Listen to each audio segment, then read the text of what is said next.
Lahat ng paghinto sa buhay, bunga ng naubos na pag-asa. Lahat ng pagsuko sa buhay, bunga lahat ng naubos na pag-asa sa buhay. At lahat ng pag-ayaw sa buhay, bunga lahat ng naubos na pag-asa. At ang bunga nito, dahil sa paghinto mo, wala ka nang marirecover na yaman sa journey mo. Dahil sa pagsuko mo, wala ka nang marirecover na kabuhayan na nawala sa iyo. At dahil sa pag-ayaw mo, wala ka nang marirecover na kasaganaan na nawala sa iyo.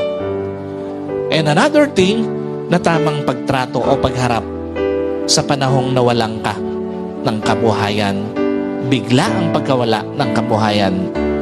Recover not just your wealth, but also your trust in God. Hindi lang yung dignity mo, hindi lang yung tiwala mo sa sarili mo, higit sa lahat, yung tiwala mo sa Diyos. Sino po naniniwala, kasabay dapat ng pag-recover sa nawala mong yaman, yung mas malalim na pagtitiwala mo sa Diyos. Yung mas matatag na pagtitiwala mo sa Diyos. Yung di matitinag na pagtitiwala mo sa Diyos.